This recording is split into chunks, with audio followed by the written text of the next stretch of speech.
The broadcast is now starting. All attendees are in listen-only mode. Hello everybody and welcome to today's webinar. I'm joined today by Fran O'Hara and he is going to be presenting Slow Down to Speed Up, Leveraging Quality to Enable Productivity and Speed. If you have any questions about any of the content that Fran will be going through today, you can type your questions into the discussion that's been created over on Test Huddle. And I'm just going to share with you now the link for the discussion. And that link should be available to you now in the chat box. And I'm now going to hand you over to Fran. Hello, Fran. Thanks, Dara. Hello, everyone. You're all very welcome. My name is Fran O'Hara. I've been working in process improvement, quality management, and so on, and testing services for many, many years now. And for about the last 6 or 7 years, it's been kind of mainly Agile. So this webinar is kind of trying to explore the relationship between speed and quality and test. Speed and productivity on one side, quality and test on the other, and that it's not necessarily a case of having to slow down and sacrifice productivity to improve quality and test, but also that there's a balance to be achieved between the two of those. Basically, it's based on my experience of helping organizations transition to Agile. Often in some cases you've got poor quality and test, and that results in slow delivery, not very speedy, basically, low productivity. But at the same time, we also need speed because we need rapid feedback from customers to ensure our software is fit for purpose, i.e. of sufficient quality based on what the customer needs are. Okay. So that's the agenda, basically, exploring that relationship, and then a more practical side at the end, talking about practical kind of lessons learned, challenges in trying to get to the right level of quality so we can achieve a better balance between speed and quality. And obviously I'll be focusing on the test aspects in relation to quality there. In relation to the Agile, plan-driven approaches obviously have a fixed scope, where we define all our requirements, baseline them, and then we estimate our resources and timescale, develop a plan, and then hopefully achieve all of that scope on time, on budget. But often what happens, of course, is that quality gets squeezed because testing is at the end and so on. And in general, with plan-driven, I find in my experiences there's often an imbalance between verification and validation, in the sense that verification is checking that we're building the system right, whereas validation is checking that we're building the right system. And in many cases, a final kind of UAT, user acceptance test, is often kind of the key form of validation, and it's very late to be finding you're building the wrong system. So that obviously affects our quality. So Agile has come along and basically flipped this iron triangle and maybe says fix our resources and our timescales and focus on value. And as a result, embrace change, and therefore our scope and our requirements may change to focus on where the maximum value might be at any point in time. Now, I still do get some organizations who try to kind of fix scope, and they will have as many iterations or sprints as is needed to deliver on that scope. And that kind of works okay as long as the scope isn't too detailed. It's at a reasonably higher level, so there's some flexibility there, and also that you can change priorities as new requirements come into the market. Quality is supposed to be preserved in Agile, but in my experience, you don't necessarily get better quality with Agile. You have to kind of work at it. You have to get the right level, obviously, of it. So one advantage of Agile is that you have more opportunity to check your quality, particularly from a validation perspective, because we have more feedback loops. We have more customer reviews to actually give us feedback and make sure we're going in the right direction. So looking at this relationship between quality and speed, we kind of all know that quick and dirty is faster in the short term, though, and we know that bad quality was going to slow us down in the long term and reduce our productivity. So we need to strike a good balance here. I'm going to be talking about technical debt and so on a little bit later on too. But the other side of it, I guess, is that going faster gives better quality in both the short and long term. Now, when I mean going faster here, I don't mean going quick and dirty, and it's not quick and dirty fast, but fast in the sense of fast cycle times, so that we get feedback from our customers as we incrementally develop the system. Because remember, quality, can be defined as fitness for purpose, and we achieve a better balance if we can go fast and get that feedback in terms of validation and verification. It also generally reduces waste by reducing the break-fix cycles. Whereas in plan-driven approaches, in sequential life cycles like waterfall V-model, the break-fix cycles are often very long, leading to lots of rework, waste, and slowing us down, basically. So there are two ways, I guess, of looking at the quality and speed relationship. Here's a kind of a busy diagram. It comes from, it's adapted from Don Reinertson's excellent book on lean product development. And it's looking at the economics of product development. And it's looking at, a project can have a development expense, of course, which is the cost of your people, the engineering team, the tooling, environments, facilities, all of that type of stuff to help develop the software, your product. And then, of course, there's the benefits, there's the value that you deliver. It could be from sales, it could be from cost savings from internal IT projects where you automate manual processes and so on. So obviously there's a cost there and there's a benefit there, all part of the economics of product development. If you were developing an actual hardware product or whatever, there'd be unit costs and so on. I guess you've got to interpret this a little bit for software. In terms of maybe you could look at the ease of use and so on. Which will impact on the support costs associated with the individual instances and using those on different environments and browsers and platforms and so on. So there's a relationship between these, and then of course there's the cycle time. Now this is one that often gets either completely ignored on projects. I'm looking at the economics and business cases and so on, or it gets underestimated. So these economies of speed, as they're called, can make a huge impact on the economics of a development project. So what is cycle time? How can it affect the economics of our project? Well, cycle time is the length of time it takes for a piece of work to progress from entering our value stream or our process, whatever phrasing you want to use, to emerge as something with real business value at the other end. In software development, it's usually a time from the team beginning to work on a feature to delivering that feature done and dusted and working. So when we think of economies of scale, on the other hand, when everything is delivered at the end of a project, like sequential projects, we don't tend to care about the cycle time for individual pieces of work. It's all work in progress. Once they're done by the drop dead date, then we're happy. But lean and agile thinking take the view that there's real and significant cost savings to be gained by speeding up cycle time, and that this aspect of project economics can be traded off against other aspects like development expense. For example, we might decide to speed up cycle time by investing in automated testing, but that might increase our development expense. Is that a good investment? Only by understanding the relative costs and benefits can we make a good choice here. But if we ignore cycle time, then we ignore, what's known as the cost of delay. The cost of delay is effectively the opposite of the economies of speed.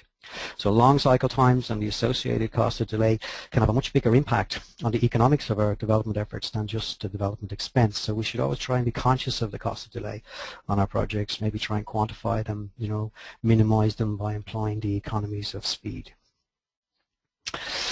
So faster, I guess, is better when we're looking at cycle time. But to go fast, we must have quality, particularly in the longer term. Otherwise, we start getting slowed down by the quick and dirty approach. And the other way to look at that is that to have quality, we must go fast, so we get the feedback, so we have appropriate validation. So there's two ways, I guess, then of looking at that. And if we go quick and dirty, it is faster in the short term, but it is going to slow us down in the long term and reduce our productivity. And so it's equivalent to, technical debt is equivalent to financial debt. In financial debt, you take a loan. You borrow money so that you can buy that car or whatever, and then you pay back interest, and then ultimately you pay back the principal. In technical debt, you're buying time, basically. You're borrowing time, should I say. Borrowing time so that you can get something out quick. You start paying back the interest in terms of the fact that maybe you didn't develop that code as well as you wanted to, you didn't have as much automated testing in place as you prefer to have, and so on. You didn't do any refactoring, you didn't improve the design, the maintainability. So again, technical debt isn't bad in itself. It's only bad when it becomes unmanageable. Okay, so we really need to keep a close eye on technical debt, and we need to achieve this balance, between quality and speed. So technical debt, as it says here, can be symptoms of it can be just bugs found in production. It can be code that's hard to maintain, hard to understand. Automated testing that is insufficient or hard to maintain. Lack of continuous integration, lack of test automation, build automation, deployment automation, basically anything in your code and development environment that's going to slow you down. And ultimately, over time, your maintenance costs will go up and up, and your velocity, your productivity in terms of new developments will go down and down. So just exploring a little bit the relationship between quality and test, because obviously they're not equal. But I like this phrase from James Whittaker from the document How Google Tests Software. Quality is not equal to test. It's achieved by putting them together in a blender and mixing them until one is indistinguishable from the other. And testing must be this unavoidable aspect of development. And it's the marriage of the two where quality is achieved, which I think is it makes a lot of sense to me. Moving then on to some of the practical stuff. How do we try and get this right level of quality so that we achieve this right balance between speed and quality? If we focus on the test side of quality, from a test perspective, these are some of the challenges and lessons that I've observed in organizations transitioning to Agile, or organizations that have been using Agile. And in many cases, they have insufficient quality, and then ultimately start slowing them down. They have too much technical debt. In other cases, they just don't have the right balance. They're focusing on the wrong things. So these are I've categorized them into 7 areas. Obviously, that last one there, techniques, is actually an ongoing list of additional ones maybe you could talk about. So what I'm going to do is I'm just going to give a quick introduction to each of these lessons learned or challenges. And then I'll go into them, a number of them at least, in a bit more detail. A couple more slides on some of them. But at the end of this as well, maybe I'll try and instigate a poll, and hopefully a poll, so that maybe we can see how many of these you can identify with or have experienced yourself, assuming that you're working in Agile at this point in time. So we might try that poll at the end of this slide and see how we go. Okay, so the first of these challenges, I guess, in relation to the test aspect of trying to get the right level of quality so that we have the right level of speed, productivity, and so on, is test strategy. It really is a fundamental, and it really should be based on your product risk. The challenges, I guess, are that it's non-existent. There is no test strategy defined. And there's a relationship here with one of the bullets, one of the points over on the right-hand side of this page, which is line management. Maybe line management may have a role in relation to helping to provide some guidance around what is an appropriate Agile test strategy in your particular context. So sometimes they're non-existent, these strategies. Sometimes they're inadequate in that they haven't adequately described or defined what is a good way to go about testing in an incremental fashion. As, let's say, an organization moves from a sequential life cycle like V-model to the use of Scrum with elements of XP or whatever, or using Lean Kanban and these types of approaches. So it may be that the right types of testing haven't been identified. It may be, often I find terminology issues in terms of people misunderstanding what is a good strategy. One key one is the word acceptance testing. In traditional ISTQB, it has 4 interpretations or 4 ways in which you can be talking about acceptance testing. There's user acceptance testing, there's contract and regulation acceptance testing, there's alpha beta if you're doing product development, and then there's operations acceptance testing. So that's kind of the traditional definition of acceptance. But when Agile came along and XP, we talked about the need for low-level tests, unit tests, and we talked about the need for business-focused tests. And the word acceptance testing kind of got used quite a bit for that type of higher-level business-focused type tests. And many people interpret it to be testing stories. And that is one interpretation of acceptance testing in an Agile team, story-level testing. But in many cases, it causes problems because people think that's the only type of testing they need to do functionally at a higher level. But there are many issues above that. For example, epic level, feature level, workflow level, story interaction. And if your terminology is confusing, that there can be many problems with the test strategy as a result of that. And where is the risks that system testing was mitigating? How are they now being addressed? What do you call that type of testing? Where is it done? The timing is the key issue there. Is it done within sprints? Is it done as it build up incrementally? And so test strategy needs to address these issues. And we talk a little bit about that in a bit more in a minute. Now, related to that then, I guess, is when you have a strategy and you have an approach that makes sense for you in an organization, within teams, adapted by teams as appropriate, you will define and agree a definition of done. Again, the definition of done can have different scope. It can be for a team, it can be for multiple teams on a product, it can be for an entire organization. But some of the challenges that occur with it is either it doesn't exist, or it does, and it's not followed. I often find that there is a definition of done, but people aren't adhering to it, particularly when there's pressure comes on in terms of getting stuff out the door, which of course introduces more technical debt and so on. Or the most common thing I come across is that it's a weak definition of done, and that's okay. Initially, you want to get started, you want to deliver product. You're building up a certain amount of technical debt because of you have a weak definition of done. But what you want to see is that definition of done strengthening and improving over time through the continuous improvement that is Agile and Lean, through retrospectives and so on. And in many cases, you see a static definition of done. So it does not improve, it does not increase to the required level to ensure you have an appropriate level of quality coming out that isn't going to result, therefore, in losses in productivity and speed later on, because you're going quick and dirty in the short term. So the definition of done really is the key kind of tool to try and get the balance right in your approach. Then, of course, there's test automation, which is a big focus, obviously, within Agile. Try to get the appropriate blend of automation at the unit level, integration level, automation at the API level, maybe testing stories through the APIs or services of the system, and maybe you doing GUI-based automation for more kind of end-to-end type workflow. And getting the right blend of that as we try and push automation down to lower levels where we have higher returns on investment from that automation, rather than relying exclusively on GUI-based automation as we may have traditionally done in non-Agile environments. Another key challenge area is the whole area of requirements. We're using stories now. I see many organizations that interpret stories as things that a user would actually use.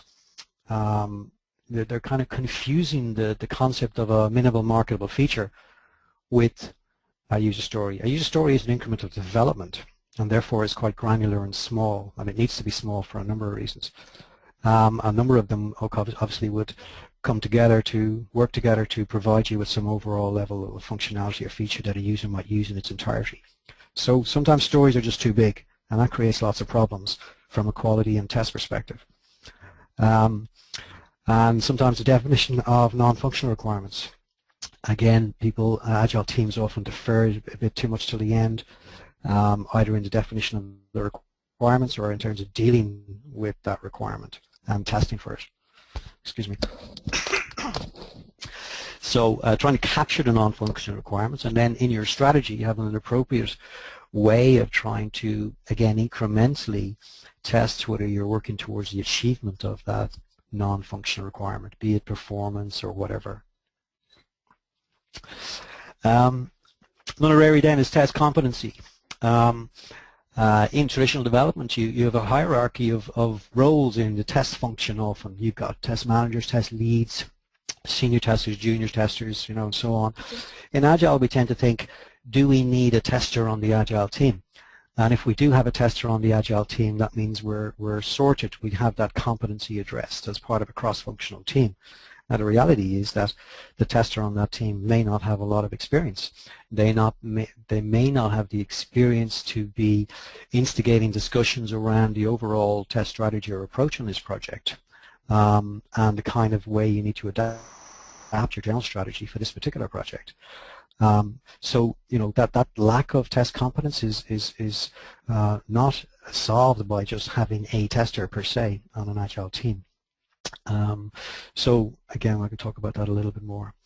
Line management, I mentioned, can often be a failure point. I think line management need to play a kind of a proactive role, particularly around trying to provide some guidance and maybe strategic direction for agile testing. Some managers think we're now going Agile, therefore we're going to leave it all up to the teams. That is not the way it's done. They're empowered, so they'll sort it all out.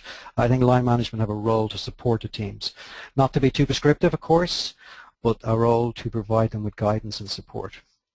That may be in the form of appointing some kind of Agile test champion or coach, ensuring there's adequate training and competency building. Investing in some centralized support for Agile teams in areas like tooling, automation, test automation, and of course in areas like continuous integration, because it's a lot for individual teams to take on. Therefore, there needs to be some kind of centralized support as well. And also just setting up mechanisms for improvement, like communities of practice. So that, for example, testers on different Agile teams, or people with a test competence, should I say, on Agile teams, getting together to share experiences and work together towards improving and learning from each other from the point of view of testing and what's working and so on. And then this last bubble here is a kind of a bit of a selection of some points, techniques, challenges there in terms of, I've seen organizations, Agile teams that aren't using exploratory testing. They've gone the other extreme and said automation is the only thing we need. And there's a huge role for exploratory testing in terms of finding bugs, which is, after all, one of our key objectives in testing.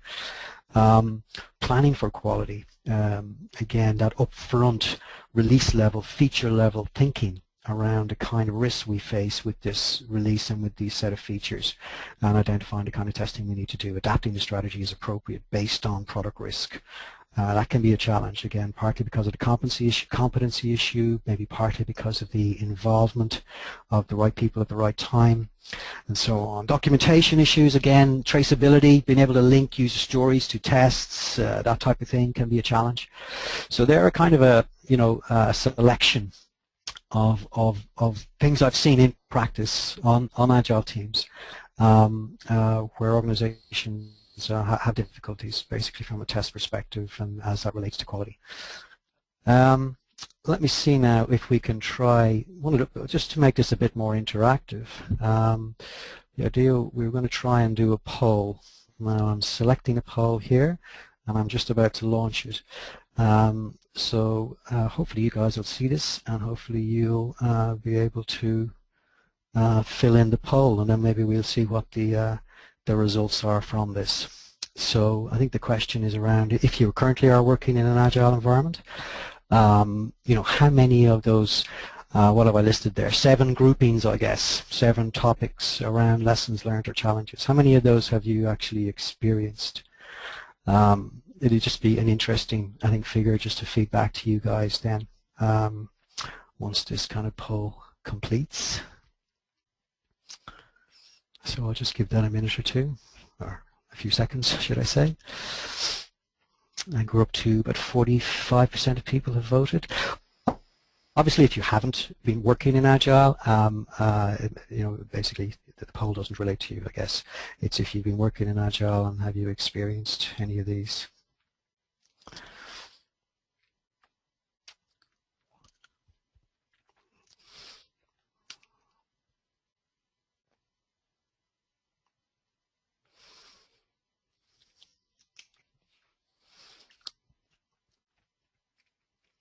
Okay, we're up near 60% of people, 57% of people have voted.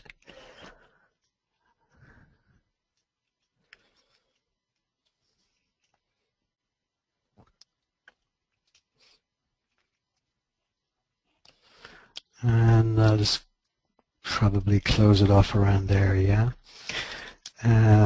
So let me just get this. We have 60% of people have voted exactly.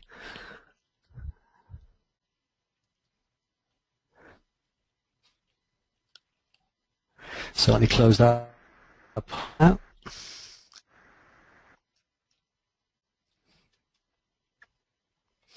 share the results. So there's a pretty big hit. 57% of people who voted, 61% of people attending this webinar voted, and 57% have experienced directly 4 or more, which in some ways it shows the relevance of the challenges. In other ways, it shows the big challenges we are facing in Agile tests. So hopefully you can see those poll results. But as I say, 57% have experienced 4 or more, 28% 3 or more, 11% 2, 4% 1, 0% have experienced none of these. Okay, thank you very much for that. I'm going to hide that now.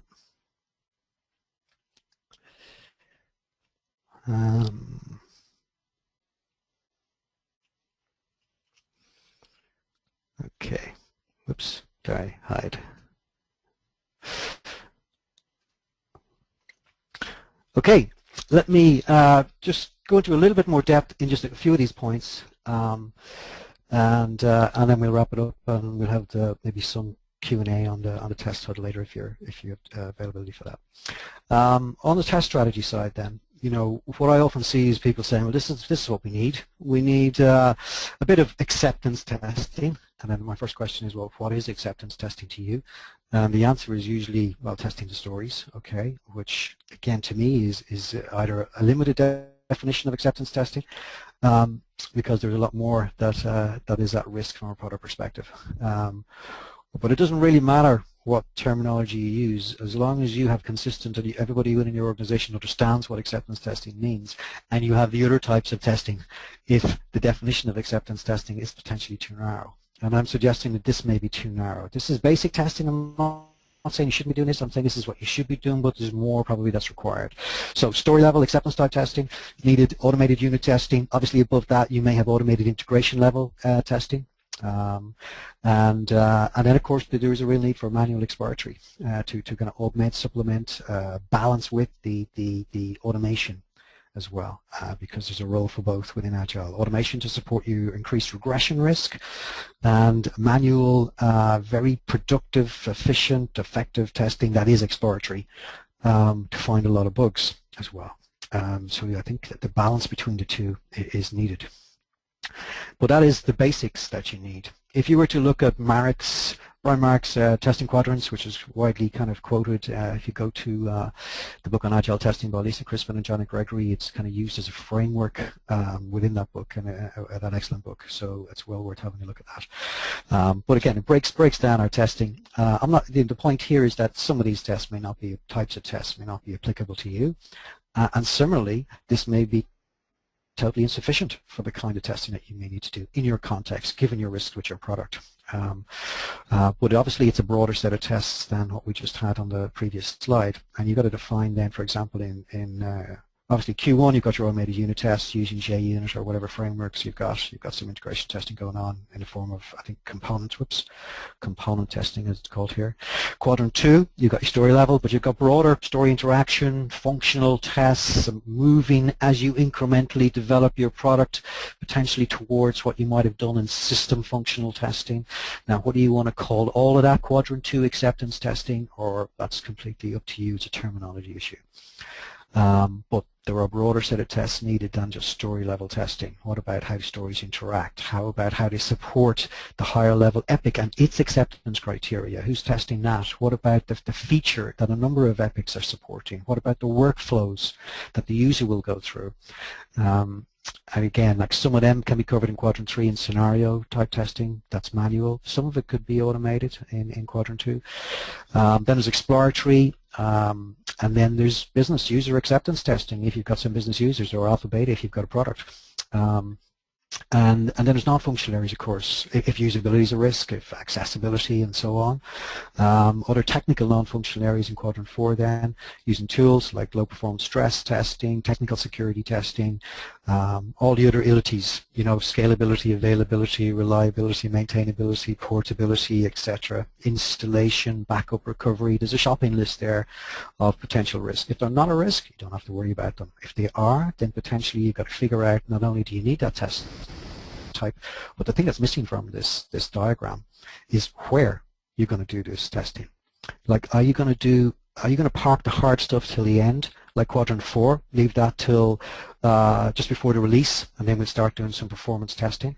You know, the value of Agile is working software. One of the key fundamental values of Agile is working software.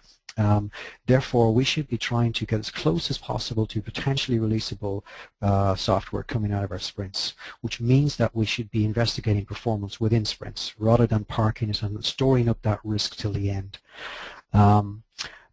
So strategy addresses not only what types of testing do we need to mitigate our risks, our product risks, but also how we need to actually enact that strategy in an incremental development approach, whereby we will try and do as much as possible as early as possible and force early integration and early testing, and then maybe rubber stamp it at the end if needed. So again, it's a question of degree. It doesn't happen overnight. You may start off with a weak definition of done that strengthens over time so that you get more and more of this being done by the teams within sprints, and less having kind of independent safety net test levels at the end where you've stored up a lot of that risk. Okay.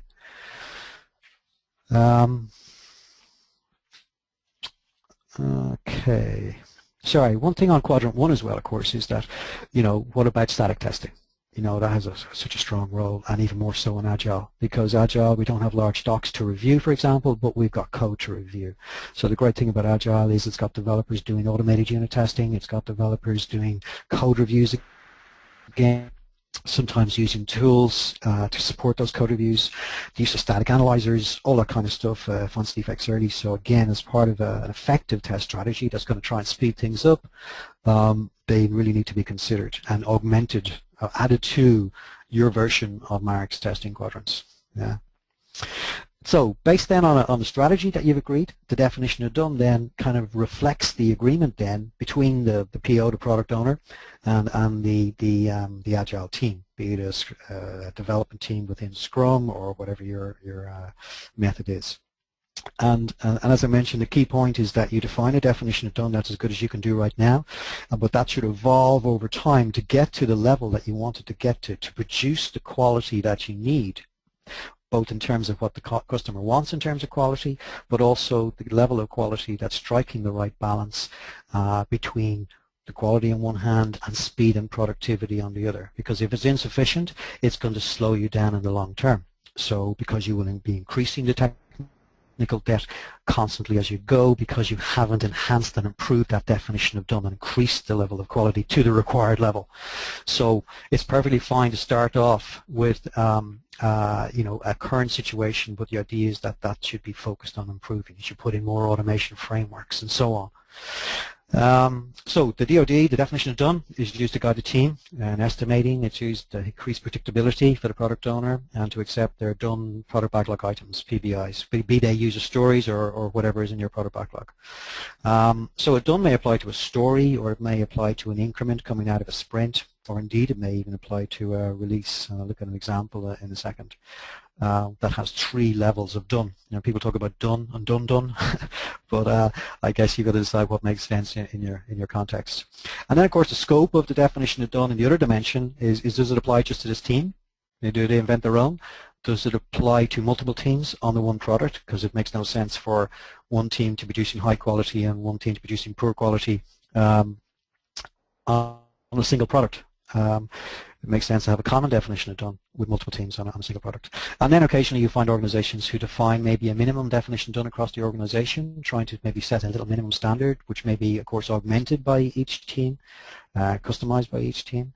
So again, there's a few issues there in relation to the definition of done. The challenges I've seen, as I mentioned, are that there is no definition of done, or it's not followed, particularly under pressure, or it's weak and it doesn't improve. So it's okay for it to be weak temporarily, initially at the start. You're building up a level of technical debt. It's still manageable, but before it becomes unmanageable, you strengthen the definition of done so that you never move into that unmanageable space where you've totally slowed down from the point of view of productivity and getting product out the door. There's just a little example. Again, I'm not suggesting this is a good example. I'm just saying it's an example. It's taken from a couple of instances I've seen. It's an adaptation. And again, it needs to be totally contextualized in terms of what your situation is, what does done mean to you. Both done maybe, if you do have 3 levels, you can have a story level, sprint level, release level. So there are things that you would want to complete before you can say that story is done. So as you go through your sprint, you're doing these things to it. You're creating whatever docs are needed, you're running whatever tests are needed, be they automated or manual. You're achieving coverage targets. That's one way to strengthen your definition of done. So instead of just saying the unit test passed, you say what coverage do you want to achieve as well potentially. But again, structural coverage isn't the be and end all. You know, I've seen unit tests that are just invocations of code with no verification points. Therefore, they're not tests. They're just invocations of code to make it look as if you've got decent structural coverage. So you've got to look and see, are they good tests? And that's a competency issue. It's potentially a buy-in issue as well. And static testing should be in there as well. And sprint level, of course, then what about the story interaction, feature level type testing, epic level type testing? Obviously, your product owner needs to review and accept at the if you're doing Scrum, for example, at the sprint review or demo at the end. Maybe you can do some non-functional testing within the sprint before you finish the sprint. You will have performed non-functional tests on the increment that you've developed from that sprint or iteration. Obviously, fixing the bugs you've committed in that sprint, exploratory testing, etc. These are typical things that you'd like to see. Obviously, you know, make these your own. And then the release level is stuff that you can't do within sprints potentially. You know, maybe there are certain large-scale kind of large-scale integration tests you perform, focusing on performance and stress and so on, that are difficult to do earlier. Obviously, you know, just because it's difficult to do doesn't mean you shouldn't try and work at it, invest in it, so that you're getting more and more strengthening your definition of done. But again, you've got to look at the costs and benefits in your context and what is fit for purpose and so on. Moving on to automation then, again, the Mike Cohn's automation pyramid, I think just kind of says it all, you know, to try and force automation down to lower levels where the return on investment is higher, so that we're doing more automation at the lower unit level, integration level, or it's design-based type testing. But when we think about testing stories at the story level and meeting the acceptance criteria of stories, we're using API level, which has a better return on investment than GUI-based automation. They're not as brittle, they don't break as much, they run faster, they're easier to maintain, and so on. And then that's not saying GUI is wrong, is bad, it's good, but it needs to be used judiciously, you know, as required, looking at maybe feature level, workflow level. So, you know, this pyramid may look totally different in your context, but it's part of the strategy, I guess, and the automation approach is to figure out what is the best blend of these and amount of these from an automation perspective for your product in your context to address your risks, and particularly the regression risk. Yeah. Okay. The test competency point is an interesting one in terms of the people aspects. It's a challenge that you often get. You know, if you look at the bottom left there, okay, obviously we have a development team, developers as they're generically called in Scrum. Now, developers and development team does not mean there are no testers. It means you've got a cross-functional team of whatever competencies you need. So it may be UX guys, it may be database guys, architects, testers, programmers, analysts, as required to develop potentially releasable software. So you've got that mix of people creating an increment of done product. The bottom left thing there about, I agree with no specialized sub-teams, it's just a single team with a mix of competencies. The idea that everybody should be able to do everything within an Agile team, you know, is maybe a nice idea, but in my experience it's not very practical. And I find it a little purist to say that all programmers should be able to test, all testers should be able to program, so they're totally interchangeable. In my experience, people have different personalities. They have different strengths, different weaknesses. Their strengths make them good at certain things. And after all, it is a cross-functional team. So I think there's a strong role for functional testers in Agile teams I don't think they necessarily should be able to program. I think if they can, I think that's good. They broaden their skills. But rather than saying everybody should be able to do everything, in which case you may get a lot of people who are kind of mediocre at everything, I think a better way to look at it is the T-shaped concept. So you have a specialization, you have things you're good at. It may be testing, for example. That's your deep element to it. And then over time, you do try and broaden your skills, become more general as well.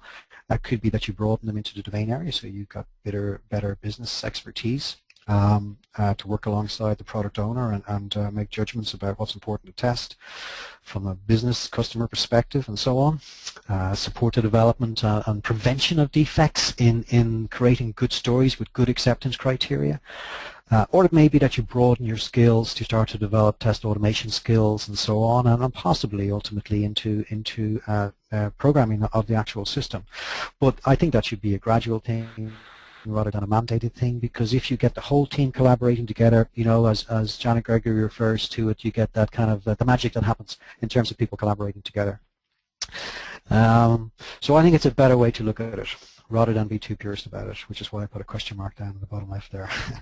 There shouldn't be hierarchies, you shouldn't need heroes because you shouldn't have a crisis in the first place, and so on. And then, of course, there's the point about enough test competency. So, your developers need to increase their test competency maybe over what they used to have because of the fact that we rely a lot more on low-level testing now and the automation thereof. But also, the testers, as I say, within an Agile team, have they got the competencies you need for testing on your project? Do they have the experience, for example, to develop the test approach by looking at the overall set of product risks that we have to deal with here and work on issues like incremental testing of an incrementally developed system and so on. So, in the absence of that kind of greater level of experience and so on, what do? You've got a tester on the team, but they're a junior tester. You can have the more senior guys maybe shared between teams part-time. It's not ideal. Or you can invite the competency in at key points. For example, in Scrum, you could invite them in release planning, because the test strategy should influence release planning. Feature level thinking and so on. Even in sprint planning, in terms of thinking about how we're going to go about testing within this sprint. Inviting some external expertise, I think, is a positive thing to do, or have ongoing mentoring. These are kind of ways to try and address these kind of challenges, I think, in practice. On the other point there around requirements, just looking at the requirements one, these are three scenarios I've come across. A is the worst scenario. It's where your testing, and most of your testing is happening the sprint behind, particularly your higher level testing, your story level testing and so on, is being done by, let's say, effectively an independent test function, and they're working the sprint behind. So the developers code in one sprint, and then it's tested in the next one, and then developers go on and start developing new code, and then start fixing the bugs that the testers are finding in the second sprint from the first sprint, and so on. Very, very messy, poor definition of done. The second one's better, and it's actually quite common. It's where you effectively have a mini waterfall. So a lot of the design and coding work is done in the early part of the sprint, and then testing is done towards the end. So it suffers from the same kind of problems that waterfall suffers from, in that testing often gets squeezed and it compromises your definition of done. What you want is scenario C. As Whittaker put it, you put testing and development into a blender, okay, so that you're testing throughout the sprint. And there's two things I find that enable this. First is stories being small enough, so that in a sprint you've got 10 or 20 stories, not 1 or 2 stories. If you've only got 1 or 2 stories, they're going to become available for test execution at the end, and you'll have a mini waterfall, or worse still, that span sprints. So you need to have granular stories that become available for execution. The first one is worked on, the first 1 or 2 or 3 is worked on, and is available for test execution, not just at the unit level, but at the acceptance level, the story level, and higher levels within a couple of days. So the team doesn't work on all stories in parallel. They work on a small number of them to get them progressed and complete, and then start taking on new stories as they go through the sprint, which means that you have completed stories along the way, rather than have them all open-ended and waiting for test at the end. The other thing that supports it, of course, is test-driven. at the acceptance level, at the high level, not just at the unit level. So that the first task that should come off, from sprint planning, you've created your swim lanes on your sprint backlog of the stories and the tasks, the to-do list. Okay, the first task that should come off the to-do list to work on, to put into in progress, should be the creation, the preparation of test cases for that story, because that will help prevent defects. Early testing, as we know, is a good thing. It will clarify the story and its acceptance criteria, and when the developer is designing and coding against it, they're designing and coding against the story, the acceptance criteria, and the already designed tests. Or at least they're being done simultaneously so that they feed into the development process in a test-driven way. And of course the automation is the other aspect of test-driven. But it's the early design of testing, I think that's a valuable thing there. And it ensures that testing is happening right at the start. It's one of your first activities, not one of your last activities in terms of the preparation of tests. And small stories then support the ability to execute throughout. So it's a way of, obviously at the lower levels, of course, you're doing TDD at the unit level, and there you've totally blended testing and development activities as well, of course. Okay. Yeah, so that was my whirlwind tour. It's to finish up with then. So let's say you're in some context, some current situation. What do you do? How do you evolve? Well, your key mechanism, if you're using Scrum, for example, is your retrospectives. To evaluate your testing, evaluate the appropriate level of quality, evaluate the productivity you currently got, your current technical debt. If you keep with the status quo, what's going to happen? Are you going to keep adding to technical debt so it becomes more unmanageable compared to what it is now? And so, from a test perspective, testing should be one of the agenda items on your retrospectives, and trying to look at ways of improving it. Now you can see here there's different examples of how different organizations go about it. If you look at how Google tests software from Whitaker, you'll see the concept of test certified levels. I think it was a 5-level scale, where for teams basically is a bit of a roadmap for them to try and improve and to achieve higher levels in terms of their testing practices. I was at a talk from Graham Bell at Paddy Power as well there at the Irish SIG, who talked about how their kind of QA function as such would review the various Agile teams' practices and would, rate them effectively on a scale of 0 to 5 under various for various practices, from code reviews to automated acceptance tests to whatever. And again, it became like a bit of a league ladder, and people wanting to improve and get higher up the ladder. So there are ways, I guess, of supporting the teams. The common way, of course, is that there are communities of practice set up so that you learn what other teams are doing and you share practices on what's working and what's not working, and tools that are working and so on, and ways of working that are going to help, your Spotify and so on have different structures and tribes and so on. You can have mentors. But the bottom line is to evolve and to improve and to set up whatever mechanisms you can to try and achieve that. And again, I think line management have a role here. I think Scrum Masters have a role here, and of course people who perceive them or have a test competency have a role here to kind of lead the way. And I'm going to be talking a bit more about that in at EuroSTAR. I'm giving a track presentation at EuroSTAR, so if any of you are going to attend that in Dublin this year, hopefully we can hook up. So that's pretty much it. So thanks very much. Sorry about the slow start. Hopefully some of that's been of interest to you, and I found it very interesting just from the poll, the amount of people that related to those challenges. As I say, something over 50% have 4 or more of those challenges I mentioned. So I'm going to leave it there. I'm going to hand back to Dara, and then respond hopefully to any questions you have on the test huddle. Okay, thank you very much, Fran, for that presentation. I'm just going to open up my screen again here now. And as Fran mentioned there a moment ago, he'll be presenting at EuroSTAR. And if you want to attend his presentation, this is it here. It'll be on Wednesday the 26th of November. And he'll be presenting Leading the Transition to Effective Testing in Your Agile Team.